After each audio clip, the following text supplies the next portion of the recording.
Jean-Baptiste Lully, a composer and conductor of extraordinary talent, stands as one of the most influential figures in the music of the French royal court during the 17th century. Renowned for his mastery of composition and his deep understanding of the arts, Lully not only captured the elegance and grandeur of the French aristocracy but also helped define the musical landscape of his time. His remarkable journey from a modest beginning in Florence, Italy, to the opulent courts of King Louis XIV in France is a story of ambition, creativity, and triumph. Yet, despite his monumental contributions to music, Lully's life ended abruptly and bizarrely, leaving behind a tale that blends brilliance with tragedy. Born Giovanni Battista Lully in 1632, Lully's early life in Florence offered no indication of the heights he would later achieve. His entry into the world of French culture came through a stroke of opportunity when he moved to France as a young man. Lully's charisma, combined with his undeniable musical gifts, quickly gained him a place at the royal court, where his talents found fertile ground. Working closely with King Louis XIV, Lully created music that mirrored the monarch's aspirations for his reign, sophisticated, majestic, and distinctly French. Over time, Lully's name became synonymous with the opulence of Versailles and the splendor of the Sun King's court. Lully's musical style broke away from Italian traditions, blending influences into a uniquely French aesthetic that resonated deeply with the tastes of the aristocracy. He pioneered the development of French opera, court ballets, and orchestral compositions, becoming an architect of a distinct musical identity that would influence European art for centuries. His work went beyond entertainment, it was a reflection of the grandeur and discipline that defined Louis XIV's reign. As the father of French opera, Lully solidified his place in history not just as a composer but as a cultural icon whose legacy would endure long after his time. By the late 1680s, Lully had reached the zenith of his career. His compositions and performances were celebrated across France, and he enjoyed the favor and admiration of the court. However, his fate took a dramatic turn during a grand ceremony in January 1687, held to commemorate King Louis XIV's recovery from a recent illness. Lully, tasked with conducting the music for this joyous occasion, used a baton de direction, a long staff traditionally employed to keep time during performances. Unlike the lightweight conductor's baton used today, this tool was heavy and unwieldy, a symbol of Lully's hands-on approach to directing his musicians.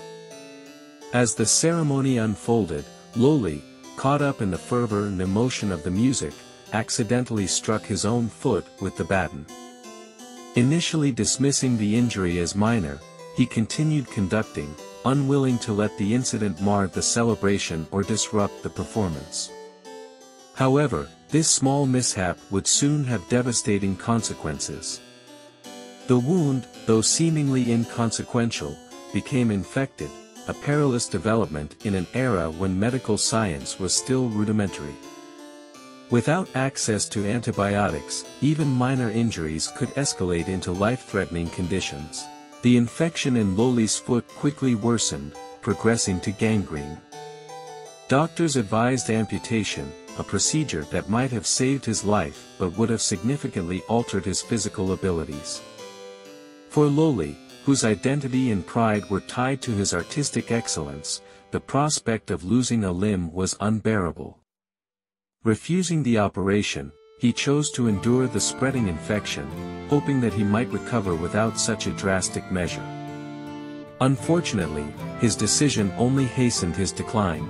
In the weeks that followed, the gangrene spread relentlessly through Lully's body, causing unbearable pain and fever. His physical condition deteriorated rapidly, despite the desperate efforts of physicians to treat him. Those close to him, fellow musicians, courtiers, and admirers, could do little but watch as the once vibrant composer succumbed to the illness. On March 22, 1687, Lully passed away at the age of 54, a victim of what had initially seemed a trivial accident. Lully's death sent shockwaves through the royal court and the broader music world. His passing marked the end of an era and left an indelible mark on those who had witnessed his genius. While his life ended prematurely, the impact of his work endured. Lully's compositions continued to be performed and revered, influencing generations of musicians and shaping the future of French classical music. His operas and ballets became pillars of a cultural heritage that defined the artistic identity of France. The irony of Lully's demise, a master of precision felled by his own instrument in a moment of exuberance, has made his story one of the most compelling in the annals of music history. Yet beyond the peculiar circumstances of his death lies a legacy of innovation and passion. Lully revolutionized the musical arts, elevating them to new heights and infusing them with the spirit of his time. His work reflected not only the grandeur of the court but also the discipline and emotion that defined his character. Lully's story offers timeless lessons about the interplay of ambition, dedication, and vulnerability. His refusal to prioritize his physical well-being, though rooted in artistic pride, serves as a cautionary tale about the costs of neglecting one's health. At the same time, his life exemplifies the profound impact that a single individual's creativity and determination can have on an entire culture. Today, Jean-Baptiste Lully is celebrated not only as a pioneer of French music but also as a figure whose life and death encapsulate the fragility of human achievement. His contributions continue to inspire, and his tale, marked by triumph and tragedy, remains a poignant reminder of both the heights of artistic passion and the unpredictable nature of fate. Through his music, Lully lives on, a testament to the enduring power of creativity in the face of mortality.